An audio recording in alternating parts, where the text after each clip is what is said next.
Hello, everybody. I am DN and well, if you read the title, you know that today I'm going to be reacting to the second episode of Liberty's Kids. Yeah, hopefully now I'll be able to get this one out a lot faster. Like seriously, I recorded the first one back in January, January 7th, I think. Yeah, and I did not manage to get it edited until a few minutes before I uploaded it and all that. In fact, in the post that I made about it, I mentioned that it would be at 5 o'clock Central. It appeared about 15 minutes afterwards, and that's most because it was I just got an edited, and I was wondering if it would finally be unblocked after all that editing. So, which of course it was. Much my surprise, honestly, that I thought I would have to use make public my backup video and all that. But yeah, I guess I just have to see that video at a different time. I'll probably make it public once I'm done reacting to all the Liberty Kids, episodes. But enough talk about that. Let's get to the meat of the situation. And I'll try not to talk too much this time.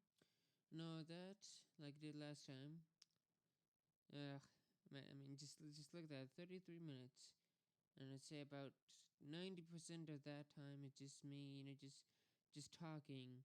That I mean, part of it is just the fact that I had to just edit so much out. Originally it was 57 minutes, and now I believe there's I don't know 4 minutes of the actual show in that reaction, and a good bulk of it is just me, talking about stuff. And I know some of it is educational and all that, but some of it is just not too important. I'll try to keep this one a bit more educational, all that. As honestly, in hindsight, and I think I been a bit too harsh. That I mean, honestly, any harsh thing I kind of said, it was mostly in jest and all that.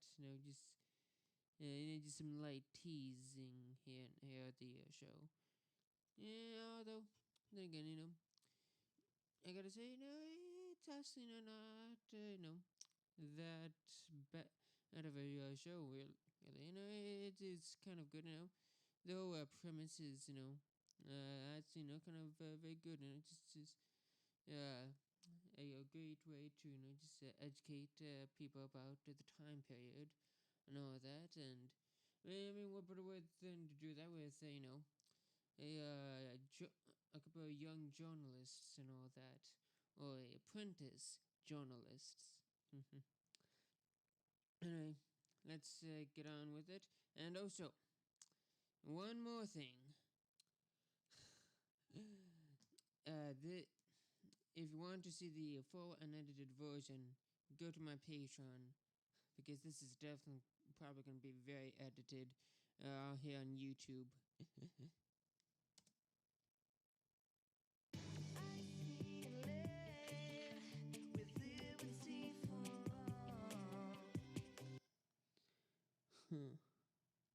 I gotta say, I've been spending so much time editing, just my reaction to episode 1. This song has definitely very much grown on me. I've grown a bit of a liking to the song. I know this. Yeah. Yet still I know the truth will rise and fall.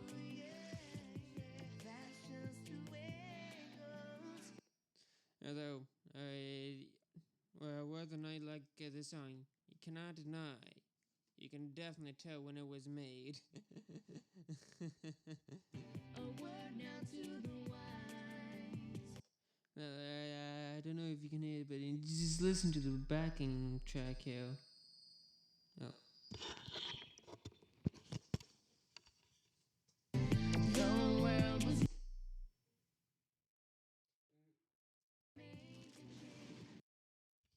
Turn it up a bit too much, but yeah. I mean, you can just kind of just hear, just some of the electronic beats going on there.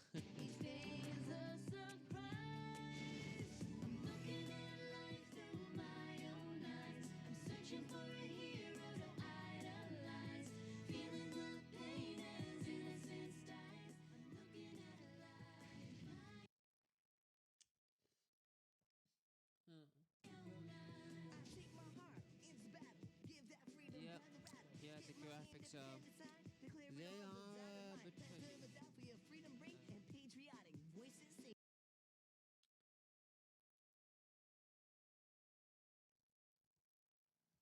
Yeah.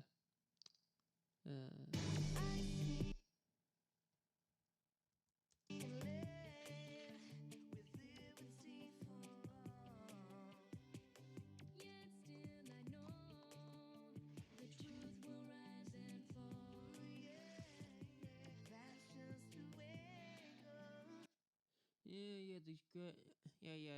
It still looks kind of pixelated.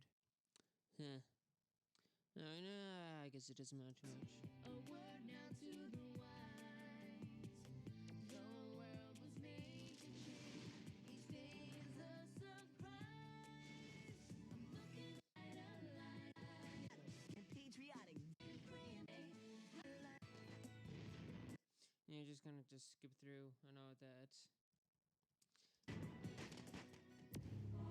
Today on Liberty's Cape. The Intolerable Acts. When I make an additional facts about video, after this one, like I did for the other one, I'm definitely, I'm gonna go into all kinds of details about the Intolerable Acts. Well, from what I've learned, I'm probably just gonna end up just looking at a article from Wikipedia and just telling you about it or something. Oh, well, actually, I think I might try a bit harder than they know. First, Wikipedia, and then some other articles. Get my facts from multiple sources. Yeah.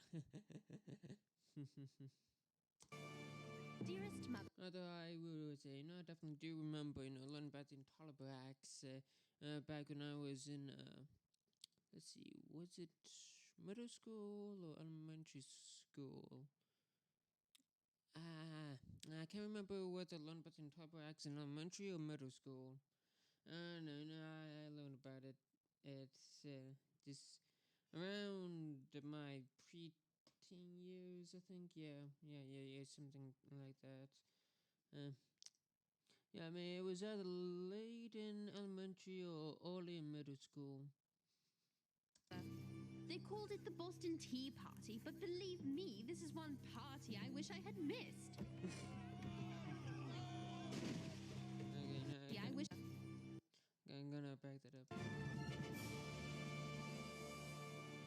Dearest mother, they called it the Boston Tea Party, but believe me, this is one party I wish I had missed.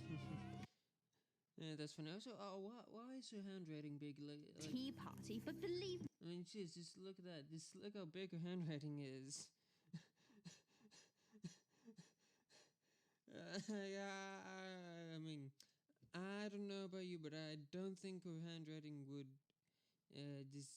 be that big or sloppy looking. I mean, is she even writing in English? I mean, it kind of looks a bit French in some places, and in fact, it's actually just a bunch of gibberish. They're just a bunch of large squiggly lines. I mean, at that point, you might as well have not just shown us me. Sure, I get that, it's shown on the screen for a few seconds and they probably won't think of, and be just pausing it, but yeah. man. And I mean, on one hand, I do kind of get it. You don't just feel like writing the whole thing out. Although, I mean, honestly, I mean, it shouldn't be too hard to write. What this is insinuating. It's of course written in English, and I believe that at the very least, a good portion of the people working on this cartoon do like speak English. So, I mean, it's not. So it shouldn't be too hard. Ugh, I'm being too harsh again on this show. Me, this is one party I wish I had missed. The Yankees claim all this trouble is over taxes. Why? Whoa! Calling them Yankees. That's a bit harsh. That's a bit rude there, don't you think? But like seriously though, Yankee. Just for those who don't know, a Yankee, it first, started, just sometime. I mean, the term is attested as early as 1683. I mean, it comes from the Dutch. Then it first started as a nickname to Dutch. Then it kind of broadened out in a term. In fact, honestly, to this day, the term Yankee, it has, broadened out. I mean, it definitely depends on who is saying the word Yankee when it comes to, who they're talking about. Like, if they're not from the United States, then Yankee refers to anybody from the United States. But if they're in the United States, Southerners, when they say Yankee, they refer to Northerners. When a Northerner talks as Yankee, they're referring to a person from New England. When a person from New England, just says what is Yankee, it's referring to somebody from like New Hampshire and all that, and so yeah. But yeah, it was at one point, being a bit derogatory and all that, when used by British people in back in the day. In fact, I mean, as the song, you may or may not know this, but the song Yankee Doodle Dandy, was recently a song the British soldiers came up with to insult, any of the to insult the colonists who were fighting and all that. Yeah.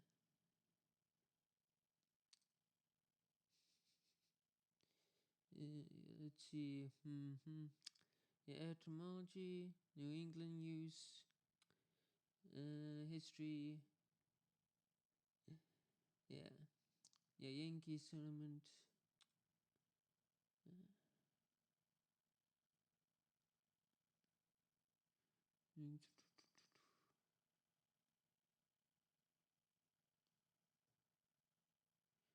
Let's see.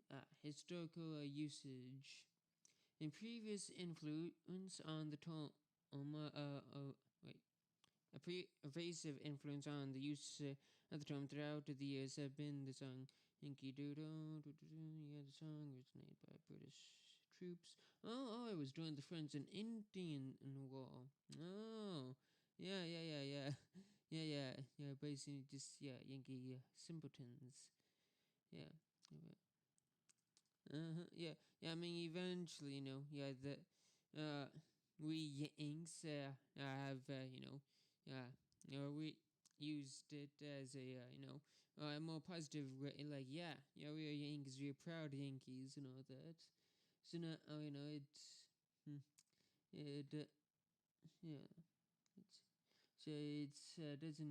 not typically derogatory, though. No, honestly, in many times throughout the past, it has been, used in derogatory ways. So I mean, honestly, I guess it does kind of depend on who's saying it and the context when it comes to what, who they're referring to, and whether they're saying it in a insulting manner and all that. Yeah, it can be a bit confusing. Yeah. Why are you destroying the tea? We're protesting unfair taxation. Parliament raised the tea tax over our objections. Maybe next time they'll listen. Go. I wonder how much of this episode is just gonna be a flashbacks. I'd love to, but Dr. Franklin told us to take care of you. James, look out! In a struggle, I lost Father's locket. I'm very angry. America is a strange, strange place. I can't say that I like what I've seen of it. We live in a barn hiding from His Majesty's soldiers, sheltered by a remarkable woman, a poet and slave named Phyllis Wheatley. James, Henri, and Moses support these radicals, but I, for one, can't wait to leave Boston. Okay. I'm sorry, Caesar. I won't brush so hard. Hey! Allow me. When is Dr. Franklin coming? Soon, I hope. Very soon. Your loyal, loving daughter, Sarah.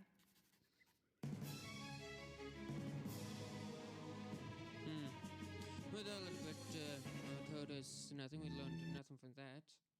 Okay, good. Hopefully the plot actually happens now. And yeah, I get that. This is a show aimed for kids. And we gotta make sure the kids remember everything from the last episode, which, like, depending on the schedule, either, happened either last week or yesterday. No, I think the show is running on a weekly schedule when it first aired.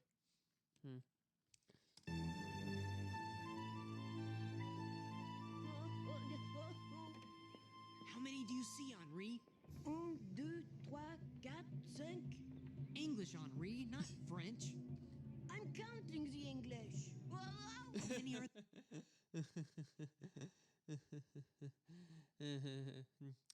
Yeah, that's kind of funny. I'm counting the English. Yeah, you counted the English and French. there now? Too many. There mustn't be a soldier left in England. What should we do? What should we do? The British are occupying Boston. I've got to get this to the Gazette right away. Come on, Henri. See the shame. Do you really think he's a traitor? On the Now, let's see. Yeah, this right here. Now, now when it comes to this trial here, that for you paying well, if you saw the last part of the last episode, you'd know that he's on trial for possibly causing the Boston Tea Party. In fact, I'll just let it play for a little bit. The evening of 16 December, the year of our Lord 1773, cowardly bandits, disguised as Indians, attacked the Dartmouth, a ship flying the colors of His Majesty King George III. And who is responsible for inflaming the subjects of Boston to this violence? None other than the man before us, the esteemed Benjamin Franklin. Yeah. So, well, he I did attend a trial. I don't think it was for causing the Boston Tea Party, that. Let's see here.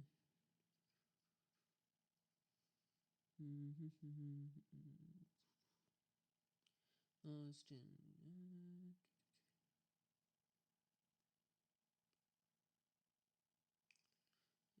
here. Defending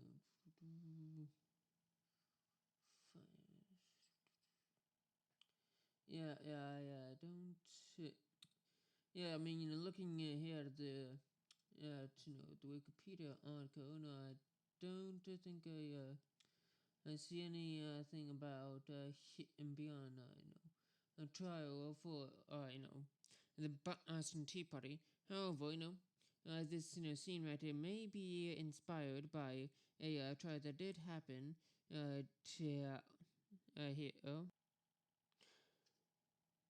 so basically, let me just play a little bit of this right here. The colonists wanted to. Franklin felt honor-bound, but when one of his friends was named as a suspect, over these private letters to the Great and created Massachusetts and suggesting that the harbor, independence for the American colonies, unthinkable only a few years before, was now being declared as the only solution. Franklin hoped it would never come to that. Massachusetts once again asked the still loyalist Franklin to act as its London representative. But Thomas Hutchinson, the royal governor, blocked the appointment. When Franklin asserted that the sending of more troops to Boston only proved England's ill will toward the colonies, he was told that those troops had been sent at Hutchinson's request. Governor Hutchinson had written a series of letters to British colonial officials. In fact, the trial has involved a lot is and wait, or am I confusing that with something else that he was involved with? I'm just gonna let him just say. Criticizing Massachusetts and suggesting that what he termed their English liberties perhaps ought to be curtailed, abridged, I think is the word he used. And a few years later, in 17... I'm gonna be honest, I'm not a real big fan of this Governor Hutchinson. Like, no wonder, as Sam Adams and the Sons of Liberty were, real pissed about it all. 72, Franklin was shown these letters. He came into possession of them and sent them to some friends in Massachusetts. And he said that they should not be published, but rather just circulated discreetly among colonial officials. This is the, I think this is what he was on trial for, And of course, that was highly unrealistic expectation, and the letters were indeed published in Boston and created quite a hue and cry. The outraged Bostonians instantly drew up. Wait, no, never mind. That was something else. I'm confusing different events here. A petition demanding that Hutchinson be removed from office, and that Franklin be the one to present their petition to the king. Franklin did. Hutchinson demanded a hearing to defend his reputation. When word got back to London of this, there was even a greater hue and cry about what traitor had turned over these private letters to the colonists. Wait, never mind. I was correct. The trial is about these letters. Right. So I was correct. Yeah. The trial is about these letters. And there were several suspects whose names cropped up, and Franklin, of course, wanted to retain his anonymity. But when one of his friends was named as a suspect, Franklin felt honor-bound to step forward and admit that he had released the letters. He immediately became anathema to the British authorities. On January 11, 1774, 6 days before his 68th birthday, Franklin received an invitation to appear before the Privy Council in London. The tone was polite. Franklin expected that the council was finally going to consider Massachusetts' petition to replace Thomas Hutchinson as governor. But 3 weeks later, when Franklin stepped before the council, he realized that he was being called on the carpet for his role in the Hutchinson letters controversy. The room was packed with peers and spectators. So this is, it had less to do with the Boston Tea Party, and it just, it's not completely unrelated. After all, the Boston Tea Party is definitely caused by, Governor Hutchinson, and the spreading of these letters definitely did contribute to that. But Wait, or did this happen after the Boston Tea Party, the letter thing? So, or was it happening during?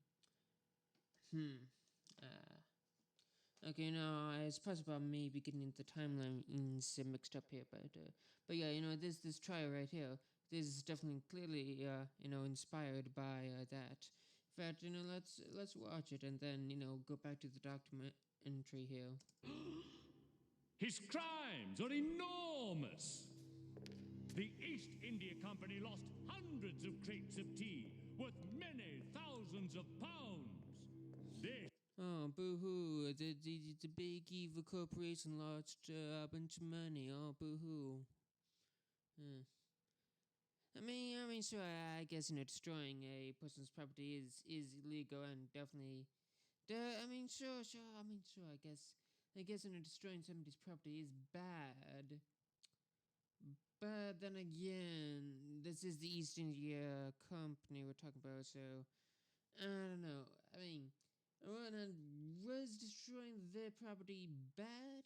Yes. And sure, I guess two wrongs don't make a right.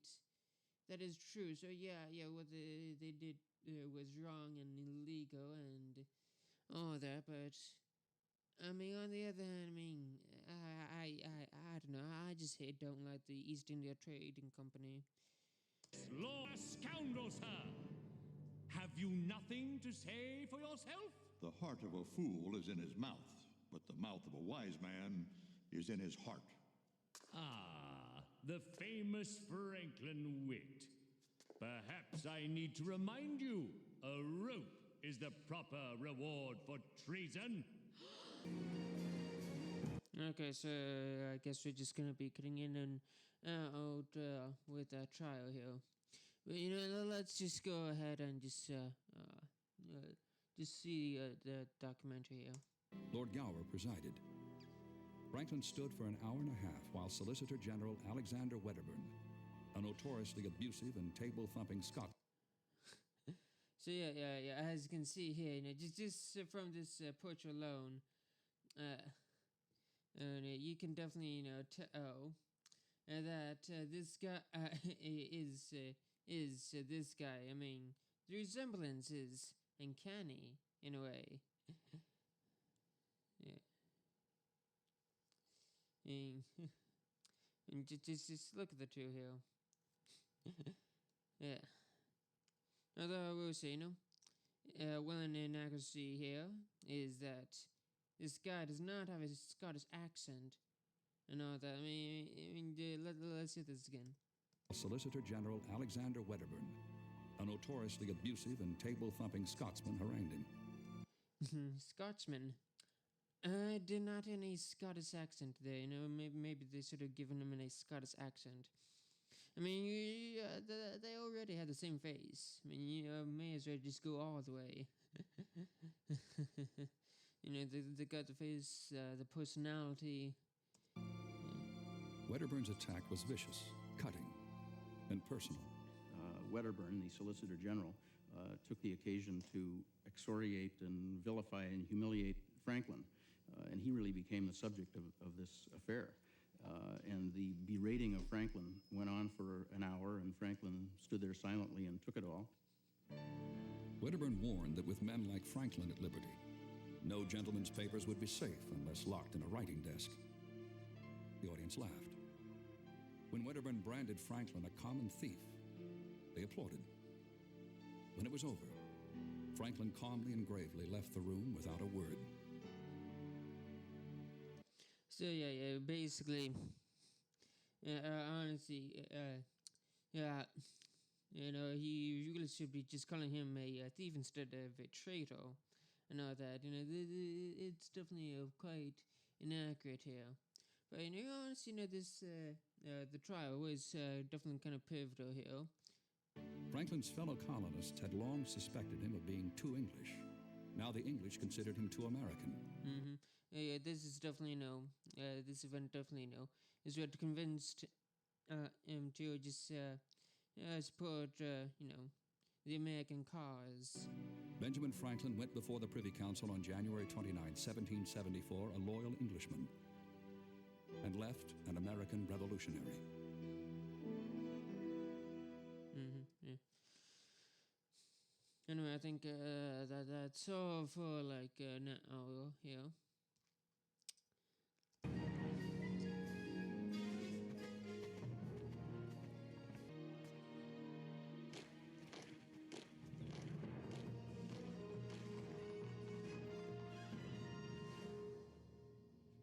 Boston Harbor is closed. Hundreds of new. You better take a quick look around because it appears that we've got a company here. New soldiers arrived by ship this morning. The whole city is filled with redcoats. Would you please mind your tongue? Where's my pencil? I have a story to write. This is headline news.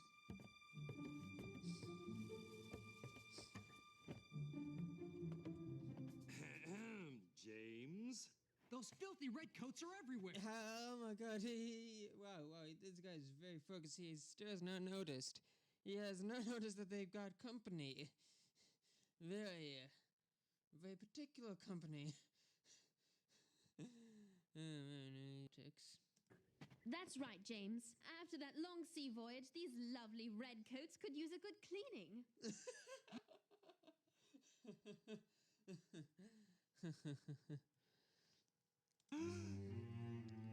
This may need some...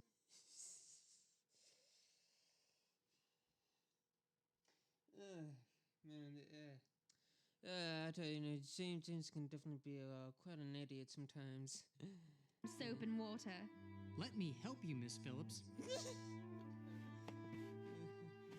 Fine morning, isn't it? Tis you who could use the soap and water in that smart mouth of yours. You're absolutely right. You'll have to forgive my manners. I'm an orphan. I was raised on the streets and sometimes forget my place. Where's that grub we was promised? I'll check on it right away, sir. Why don't you come give me a hand in the kitchen? The kitchen? That's woman's work. Hey! The kitchen! Of course. It would be an honor to help, milady. What are redcoats doing in the barn? It's called quartering. A soldier just knocks on your door anytime, day or night, and moves into your house. We have 5 more upstairs.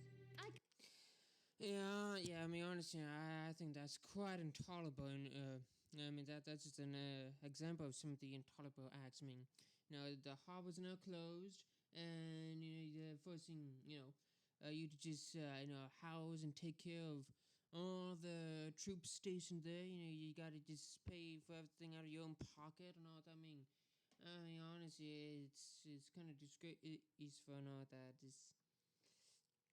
Oh man. Huh. Yeah, I mean, honestly, if anything, similar to this, happens, I think you can definitely understand that people getting quite, annoyed and bothered about it. And honestly, I would say rightfully so. I mean, honestly. Can't believe King George would allow that. It was Parliament's doing. They call it the coercive acts. The intolerable. We have 5 more upstairs. I can't believe King George would allow that. It was Parliament's doing. They call... Yeah. I mean, honestly, I say both Parliament and the King are definitely quite culpable here. I mean, in Parliament for coming up with the idea and going through with it, and the King just kind of letting it happen. And so he's a mostly figure, but he still has some power and all that. But he just does not seem to care about any of the injustice going on. So yeah, I mean, honestly, this is a good reason for why I would just be upset. I mean, man, it's British Parliament just messing things up. Ain't that I tell us all the time? Heck, the British Parliament still messing things up. I mean, honestly, as much as the United States has problems and is currently having problems, I am definitely glad that the United States is an independent country and no longer subject to the whims of Parliament and all that. Like, yeah, seriously, yeah. I mean, one thing is certain is that no British person has any right to, talk about how America is just has bad politics when you see what's going on with their country and all that. So yeah, I mean honestly, so yeah.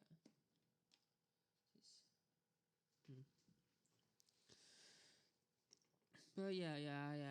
I do think there are some problems currently going on with the when it comes to U.S. politics. I'm not the biggest fan of a lot of things that have been going on with modern day U.S. politics. Because then again, I'm not a big fan with a lot of things that's going on with the world in general. It's kind of interesting how so much has changed, and yet not a lot has changed when it comes to just governments, messing things up for the people. Call it the coercive acts. The intolerable acts would be more like it. This is an outrage. That's right. We have to cook for them, wash their clothes, and they don't have to pay a single shilling.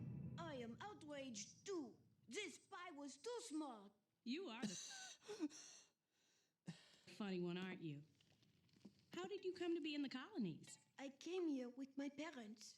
Henri was 6 years old when he left France with his parents. That's right. We gotta make sure to get everybody's backstory straightened out here. They signed an agreement with the ship's captain to work for 7 years in exchange for their passage. 3 weeks into the journey, the plague hit the ship, and half the people on board died, including Henri's parents. The captain made me his cabin boy.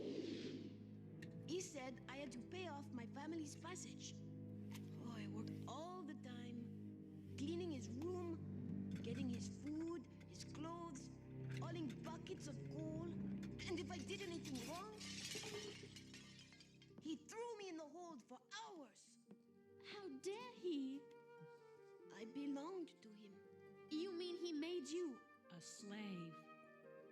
Henri? That's terrible. Thank heaven you're here now. How did you do it?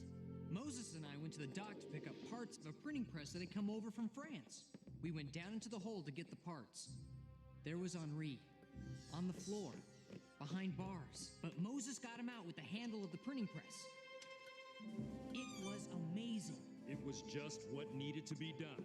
But how did you get him off the ship? We found the crate of parts, and Moses took the parts out, hid them under straw, and put Henri in instead. We closed the crate and carried it off the ship. Right under the captain's nose?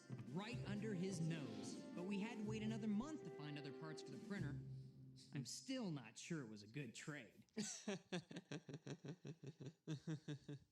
Then I wrote to Dr. Franklin and asked to have Henri work in the print shop to pay for his room and board. The speaking you had, but the reading we have to work on. See? Work on? It work!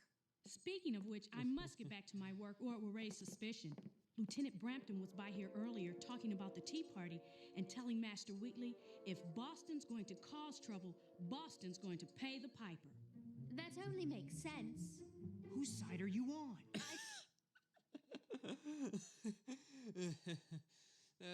Come on, James. Haven't you ever heard of a neutral party? Didn't know there were sides. We're all the king's subjects. Maybe you're a subject, but I'm a citizen. I have rights. Doesn't Phyllis have rights? You know what your problem is, Miss Phillips? You think too much for a girl. And you talk too much for a gentleman. Phyllis, I need a printing press. I've got to get the word out. James, until Moses can fix the wagon, we're stuck here. The city is swarming with soldiers who would like nothing better than to arrest us for your tea party. Take this, James. Tom Maloney published my poems. I can use his press anytime. Mr. Maloney? Tom Maloney? Open up! We're friends of Phyllis Wheatley. There's no one in there. Today's the Sabbath. The Lord's Day. Well, the Lord helps those who help themselves. Remember, Phyllis gave us the key. Ladies first. At last, a sign of manners. Put her in. Redcoats. We have to work fast.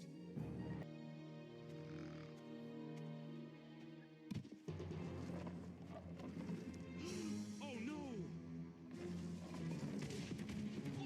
Who goes there? Where'd them kids go off to? I've been busy doing my chores. I'm sure they're around here somewhere. Those little troublemakers have run off. The city is under martial law. They're breaking curfew. We better... Why do they have Cockney accents? I mean, correct me with if I'm wrong, but those accents, the Cockney, right? I don't think people with Cockney accents would be British regulars. I mean, I feel like they would be a bit more upper class and all that. I mean, so I guess the cartoon is trying to portray them as brutes and all that, but I mean. Cockney accents, I think that's just a tad unrealistic. That's Lieutenant Brampton. Oh no! I'll bet they're the same brats who got away during the tea Oh, it's him again. riot. But they won't get away a second time.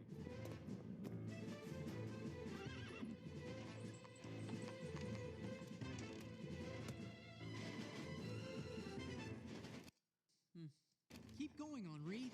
Aye, aye, sir. The sun's set. Good. It's time to spread the word. What's wrong, Sarah? James, are you really an orphan? I heard you tell the soldiers before. It's true. I was a tiny baby when it happened. Mother and father didn't have one of Dr. Franklin's newfangled lightning rods.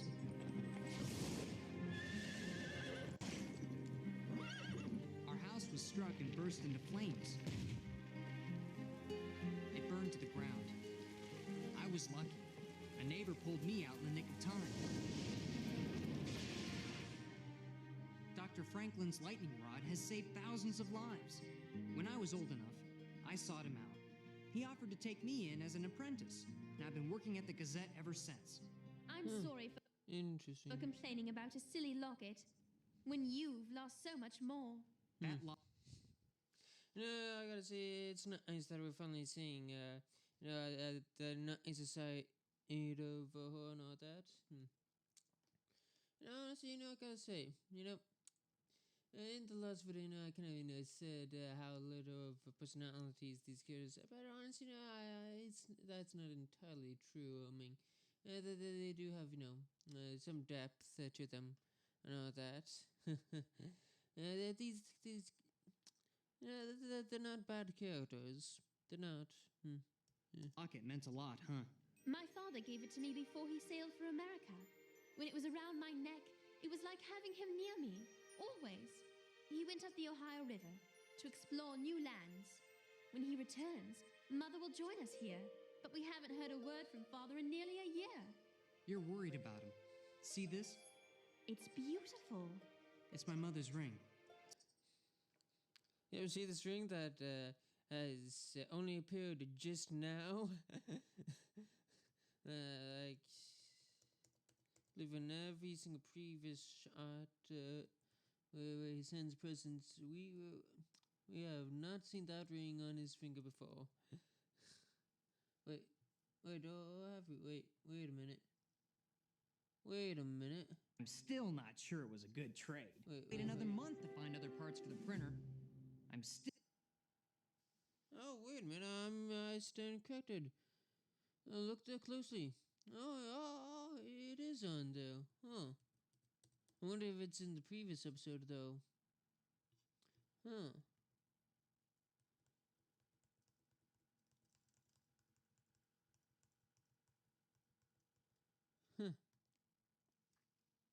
Guess I was incorrect here. Oh, you see, I know just how you feel about the locket. It's my mother's ring. So, you see, I know just how you feel about the locket. James, I'm done. Grab a stack, Henri. It's time to go. Must you do this? You'll only make things worse. I have to. Why? Because, as Dr. Franklin's friend Edmund Burke said, an Englishman is the unfittest person on earth to argue another Englishman into slavery. In summary, my lords, Benjamin Franklin, the deputy postmaster of His Majesty's colonies, is a traitor.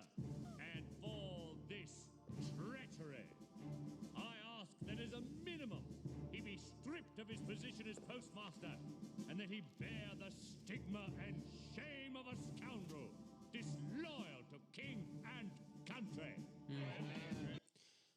No, I don't know the details of the actual trial this subplot is based on, but I could imagine that this I forgot his name, but I could imagine that that whoever this person is, probably would have requested something similar or something.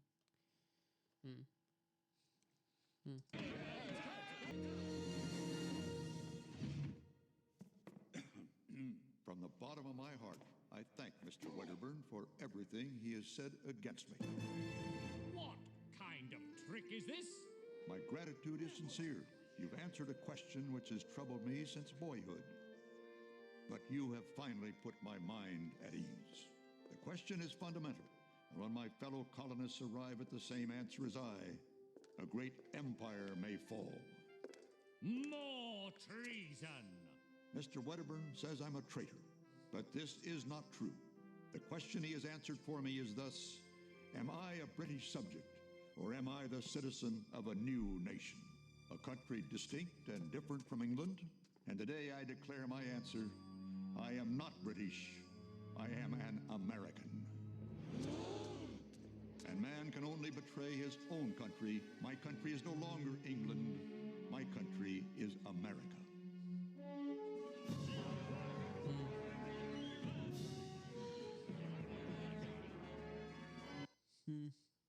Yeah, I have my doubts.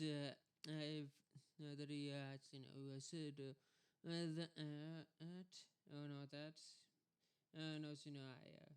do I doubt how well that would have gone over if any of this had actually happened. I doubt this would persuade anyone to declare him innocent. Let's put one here. Hey, you! Halt! That's an order! Run!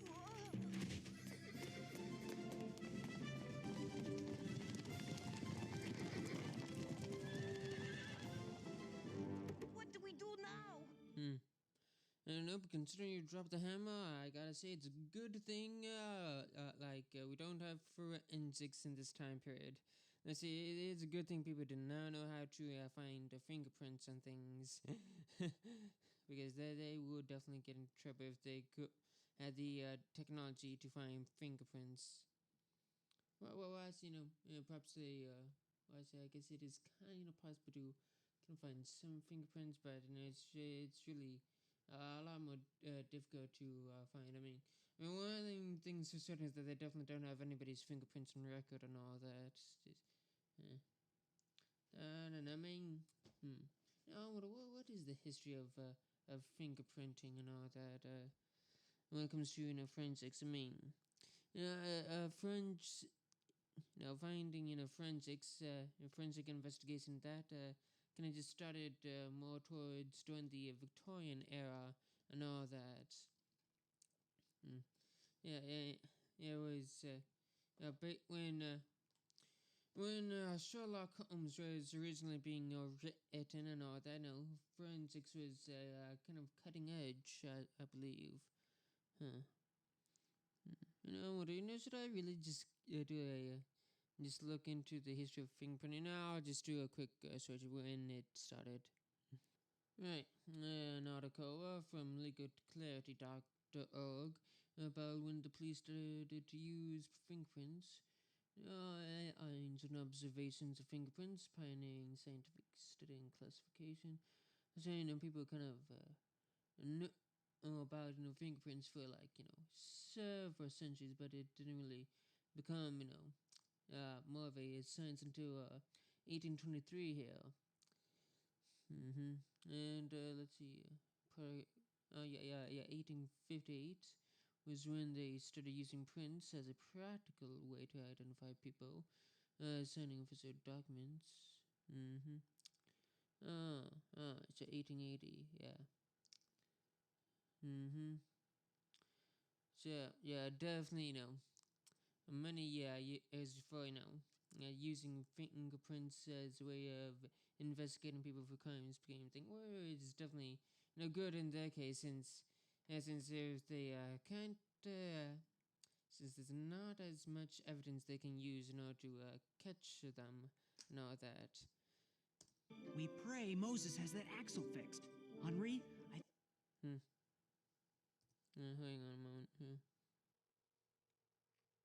Right. And now we are back.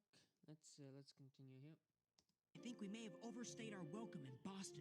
How do we get past those redcoats? Follow me.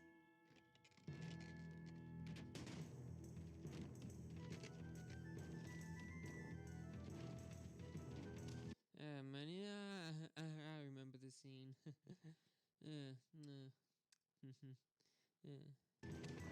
fact, actually, we see a little bit of the scene in the intro. Look out! Must have fallen off a cart. Come on, men. We have to catch whoever's hanging these posters.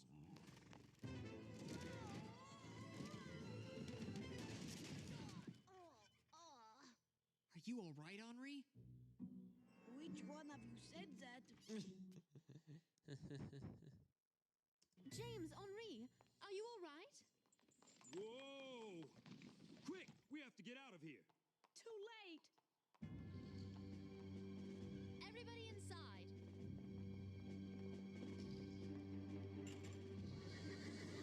The wagon is good as new. We must leave town right now while it's still dark. Oh, too late. I should have turned off the lights and closed the blinds a bit. But again, I guess the host on the outside is also a bit of a giveaway of somebody being there. Yeah. So, my men and I are riding past this print shop when I hear voices coming from inside. So I ask myself, what's someone doing in a print shop at this hour on a Sunday? You know what I told myself? I said, printing these. You have this all wrong, sir. These gentlemen are interested in my poetry. They wanted to see where it was published. Poetry? You? What do you take me for? Show them, Phyllis. Yes, let's hear this poetry of yours. Descend to earth, there place thy throne. To succor man's afflicted son, each human heart inspire. To act in bounties unconfined. Enlarge the close contracted mind, and fill it with thy fire. Right. So you're a poet. But I still believe these runts have something to do with spreading rebellion, and I aim to find the evidence.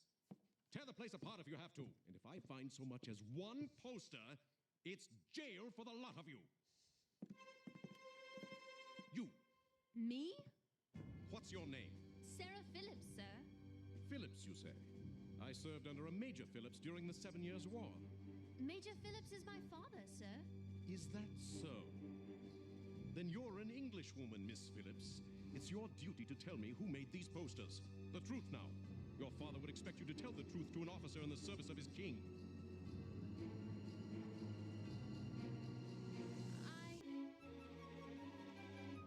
Well, I'm waiting, young lady. Where are my manners? You must be half frozen riding in this cold weather.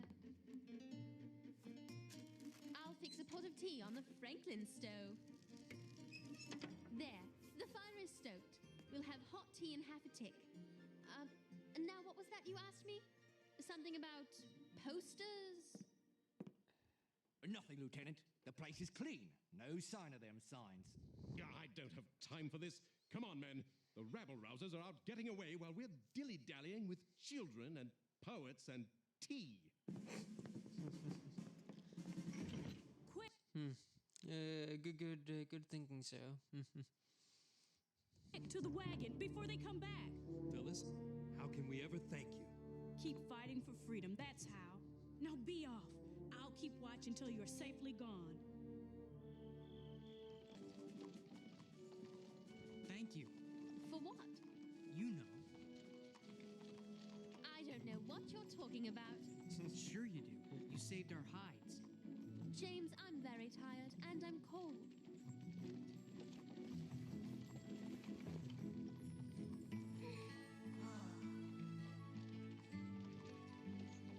I'm going to make a gentleman out of you yet. And I'm going to make an American out of you. I was just about to say that's a nice ending. But it appears that we still has a little bit more. A little more, Moses. Good. That looks great. Dearest mother, so much has happened, I hardly know where to begin.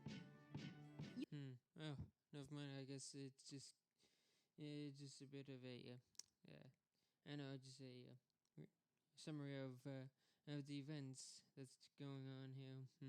Your latest letter brought the shocking news from London. It's terrible that Dr. Franklin has lost his position as postmaster.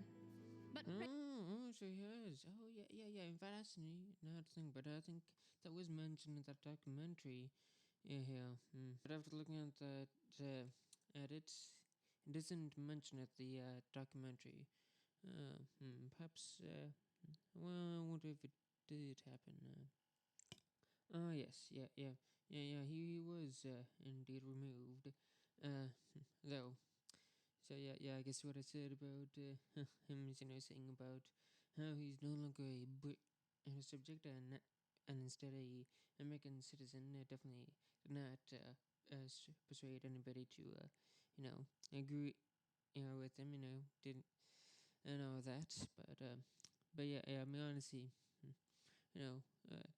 looking at what actually happened in reality, since the whole reason for him appearing before the Privy Council was due to the whole Hutchison affair and all that, which what does have some links to the Boston Tea Party is not entirely related to it. And indeed, it kind of does make more sense for him to, lose his position as Postmaster General because of the Hutchison affair than, for, just vaguely, causing the Boston Tea Party, which is, quite a bit of an accusation and all that, and that is somewhat reaching there. And not exactly, it just makes too much sense. but yeah.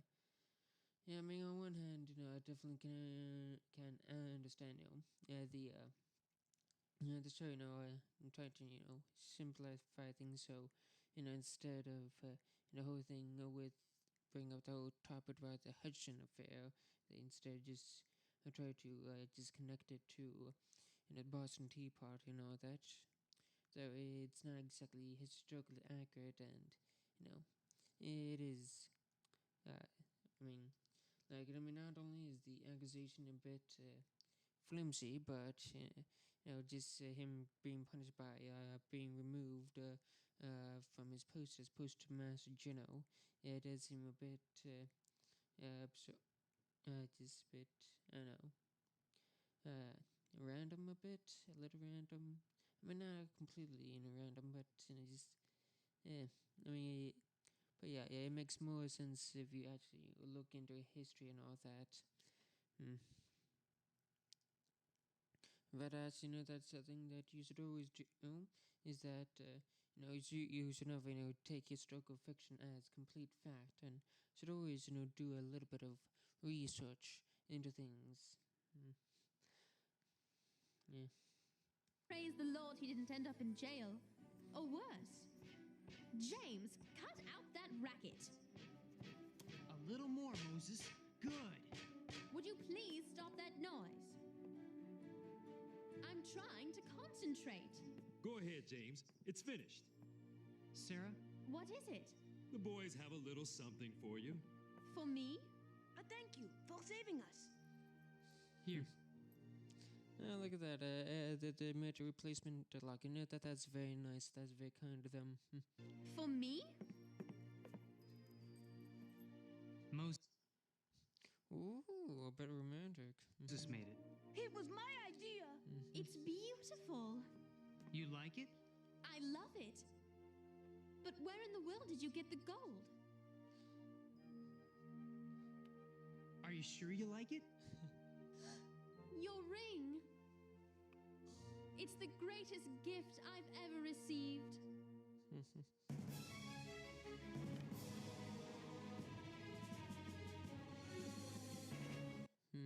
I wonder if anybody ships those two. And I feel like there's I believe at least somebody who ships those two characters.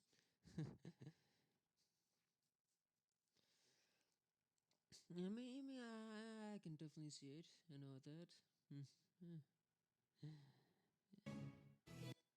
But anyway, I guess that's all for now. So I guess just have a good day and goodbye. And look at that, an hour and 5 minutes. I gotta say, I guess I was wrong about keeping it shorter than the last one. Yeah. I guess it turns out that it's actually a bit longer. Well, then again, who knows? Perhaps it might be a bit short after I do some editing here. You never know.